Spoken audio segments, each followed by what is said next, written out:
Hello friends, আমার নাম হলো অরিজিৎ। ফ্রেন্ডস, গতকাল পশ্চিমবঙ্গে যে উপনির্বাচনের রেজাল্টটা বেরোলো, তো সেখানে যে রেজাল্টটা দাঁড়ালো যে চারটে কেন্দ্রেই, ঠিক আছে, চারটে কেন্দ্রেই তৃণমূল জিতে গেল আর ব্যাপক ভোট নিয়ে জিতে গেল। তো এতে অনেককে দেখছিলাম যে বিজেপিকে দোষারোপ করছে, অনেক কিছু নিয়ে দোষারোপ করছে। তো আমি শুধু একটা জিনিস নিয়েই দোষারোপ করব, তো সেটা আমি একটু পরে আসছি। আমি তার আগে একটা কথা বলছি, যারা ভাবছে যে বিজেপির পতন হচ্ছে, ঠিক আছে, যারা ভাবছে বিজেপি হারিয়েই যাচ্ছে, আর জিততে পারবে না, বিজেপি হারিয়েই যাচ্ছে, বিজেপির পতন হচ্ছে, তাদের আমি একটা কথাই বলবো, তারা একটা ভুল ভাবছে। বিজেপির মোটেও পতন হচ্ছে না, ঠিক আছে। এই রাজ্যেই এই অবস্থা, এরকম অবস্থা এই রাজ্যেই। তার কারণটা আমি বিশ্লেষণ করছি একটু পরেই। কিন্তু আর বাকি জায়গায় দেখো, আসামের কথা তো বললামই আমি, এই এর আগে যে ভিডিওটা বানিয়েছিলাম ওখানেই তো আমি আসামের কথা বলেছিলাম। আসামে বিজেপির জয় জয়কার, কংগ্রেস মুক্ত হয়ে গেছে, ঠিক আছে, কংগ্রেস জিরো হয়ে গেছে। তো সব কটা আসনেই বিজেপি জয়লাভ করেছে আসামে। পাঁচটা কেন্দ্রে উপনির্বাচন ছিল আসামে, তো পাঁচটা আসনেই বিজেপি জয়লাভ করেছে, পাঁচটা আসনেই বিজেপি জয়লাভ করেছে। বিরোধীরা একটা আসনও জিততে পারেনি, পাঁচটা আসনেই বিজেপি জয়লাভ করেছে। তো কোথায় বিজেপির পতন? বিজেপি তো এগিয়েই যাচ্ছে, বিজেপি তো এগিয়েই যাচ্ছে, যেমনটা ছিল তেমনটাই আছে, আরও এগিয়ে যাচ্ছে। পাঁচটা আসনেই বিজেপি জয়লাভ করেছে আসামে। তো এবার যারা ভাবছে যে বিজেপির পতন হচ্ছে, বিজেপি হারিয়ে যাচ্ছে, এবার তারা বুঝতে পারবে যে বিজেপি মোটেও হারাচ্ছে না, বিজেপির মোটেও পতন হচ্ছে না। বিজেপির পতন হওয়া অত সোজা নয়। কারোর ক্ষমতা নেই বিজেপিকে ডাউন করার, ঠিক আছে, কারোর ক্ষমতা নেই বিজেপিকে শেষ করার, ঠিক আছে।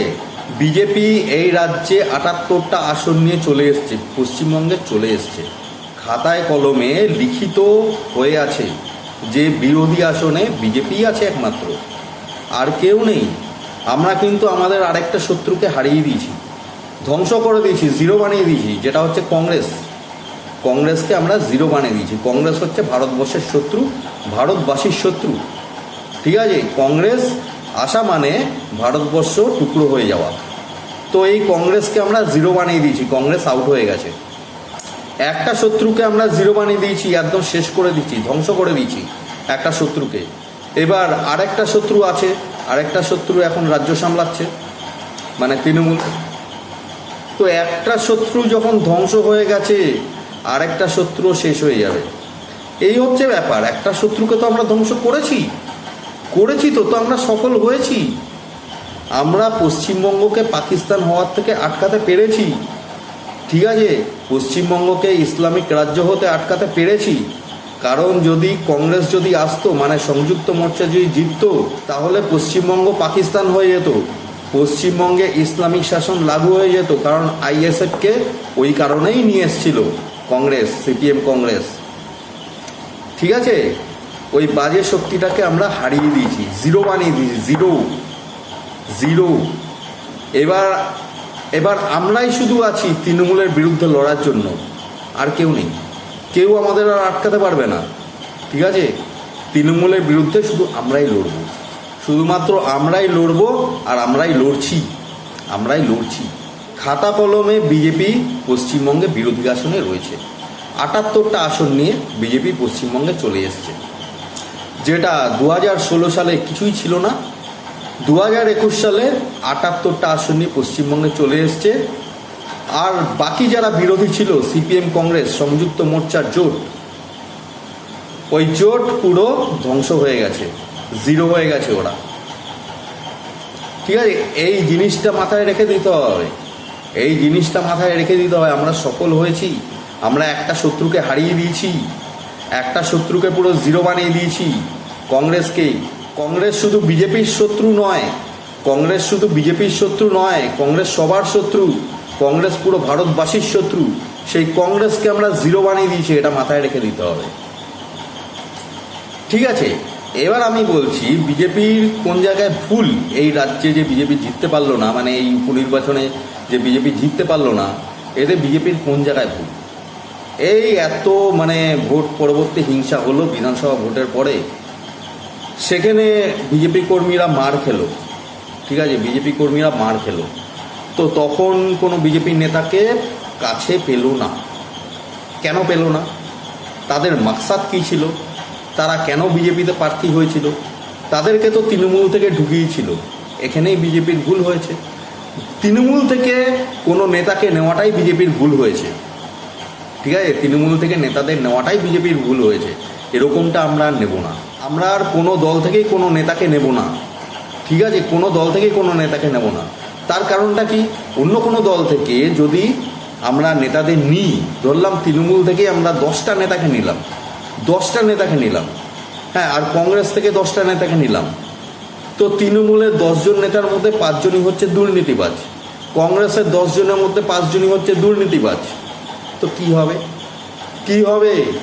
এই যে তৃণমূলের 5 জন দুর্নীতিবাজ, কংগ্রেসের 5 জন দুর্নীতিবাজ, এরা তো মানুষের কাছেও খারাপ। তো এই 5 জন এই 10 জনের কারণে আমাদের 1 কোটি ভোট হারিয়ে যেতে পারে, 1 কোটি ভোট চলে যাবে এই 5 জন 10 জনের জন্য। আর এরাই কর্মীদের পাশে দাঁড়ায় না, ঠিক আছে, কর্মীদের মৃত্যুর মুখে ঠেলে দেয়, ঠিক আছে, কারণ তারা হচ্ছে তৃণমূলের হয়েই কাজ করে, কংগ্রেসের হয়েই কাজ করে, তারা বিজেপির বিরুদ্ধে কাজ করে, বিজেপির মধ্যে থেকে বিজেপির বিরুদ্ধে কাজ করে। এটাই হচ্ছে ব্যাপার, এইটাই হচ্ছে ব্যাপার। এবার একটা জিনিস করতে হবে, যেখানে যেখানে বিজেপি জিতবে, বিজেপি জেতার পরেই যেই কেন্দ্রগুলোতে বিজেপি জিতলো, বিজেপি জেতার পরেই সেই কেন্দ্রগুলোতে রাষ্ট্রপতি শাসন লাগু করে দিতে হবে। কেন্দ্র বাহিনী থাকবে সেখানে, ঠিক আছে, সেখানকার মানুষদের কেন্দ্র বাহিনী রক্ষা করবে। কেউ দাঙ্গা করতে যেতে পারবে না, যে দাঙ্গা করতে যাবে তার বিরুদ্ধে কঠোরতম অ্যাকশান নেবে কেন্দ্র বাহিনী, ঠিক আছে, কেন্দ্র থেকে কঠোরতম অ্যাকশান নেবে। এখানে পশ্চিমবঙ্গ রাজ্য সরকার কোনো হস্তক্ষেপ করতে পারবে না। এটাই হবে সংবিধান, এটাই হবে সংবিধান। কারণ যেই কেন্দ্রে বিজেপি জিতছে ওখানে যদি হামলা করে বিজেপি কর্মীদের ওপর, তখন এই অবস্থাই নেওয়া হবে, তখন এই ব্যবস্থাই নেওয়া হবে। কারণ এটা কোনো সঠিক গণতন্ত্র নয়, সঠিক গণতন্ত্র নয়। মানুষের তো একটা ইচ্ছা আছে যে বিজেপিকে জেতাবো, বিজেপিকে ভোট দেব, তো সেখানে ওরা কেন হস্তক্ষেপ করবে? তো এরকমই ব্যবস্থা নেওয়া উচিত, এরকমই ব্যবস্থা নেওয়া উচিত। যেই কেন্দ্রগুলোতে বিজেপি জিতবে সঙ্গে সঙ্গে সেখানে রাষ্ট্রপতি শাসন লাগু করে দাও, কেউ দাঙ্গা করতে যেতে পারবে না, মানুষ শান্তিতে থাকবে। তার ফলে বিজেপি বিভিন্ন জায়গাগুলো, বিভিন্ন কেন্দ্রগুলো আস্তে আস্তে আস্তে আস্তে দখল করে নিতে পারবে। তখন তো মানুষের মধ্যে ভয় থাকবে না যে ভোট পরবর্তী কোনো হিংসা হবে, এরকম তো কোনো ভয় থাকবে না। কারণ তারা জানবে যে যদি বিজেপি চলে আসে তাহলে কেন্দ্র বাহিনী থাকবে, রাষ্ট্রপতি শাসন লাগু হয়ে যাবে ওখানে, তো তখন মানুষের মনে কোনো ভয় থাকবে না, মানুষ একদম গণতান্ত্রিক পদ্ধতিতে বিজেপিকেই ভোট দেবে। এইটাই হচ্ছে ব্যাপার। তো বিজেপি একদম সঠিক জায়গায় আছে, একদম সঠিক পথে আছে, সঠিক জায়গাতেই আছে বিজেপি। বিজেপির পতন হচ্ছে না, সেই কারণেই আসামে বিজেপির জয় জয়কার, সেই কারণেই আসামের সবকটা আসনে বিজেপি জিতেছে, ঠিক আছে। এই যে পেট্রোলের দাম বৃদ্ধি, এটা তো আসামে বৃদ্ধি পেয়েছে, তো আসামে কি করে বিজেপি জিতলো? উপনির্বাচনে সবকটা আসনে কি করে বিজেপি জিতলো? তাই না, এটা কোনো ইস্যুই নয়। নরেন্দ্র মোদীকে সবাই চায়, এই হচ্ছে ব্যাপার। এই পেট্রোলের দাম বৃদ্ধিতে নরেন্দ্র মোদীর কোনো হাত নেই, এটা সবাই বুঝতে পেরে গেছে। পেট্রোলের দাম বৃদ্ধিটা কোনো ইস্যু নয়, ঠিক আছে। নরেন্দ্র মোদীকে সবাই চায়, তাই নরেন্দ্র মোদীকে সবাই ঢেলে ভোট দিয়েছে। এই রাজ্যেই পশ্চিমবঙ্গের বিধানসভায় বিজেপিকে আনতে গেলে এইটাই মানতে হবে, যেই কেন্দ্রগুলোতে বিজেপি জিতবে সেখানে সেখানে সঙ্গে সঙ্গে রাষ্ট্রপতি শাসন লাগু করে দিতে হবে, সঙ্গে সঙ্গে। তার ফলে কোনো হিংসা হবে না। হিংসা আটকানোর জন্য এটা করতে হবে, তাহলে মানুষের মনে সাহস আসবে আর মানুষ একজোট হয়ে বিজেপিকেই ভোট দেবে। এই হচ্ছে ব্যাপার। তো ঠিক আছে ফ্রেন্ডস, আমার আরও বলার ছিল। তোমরা ভালো থেকো। জয় হিন্দ, জয় শ্রীরাম, ওম নমঃ শিবায়।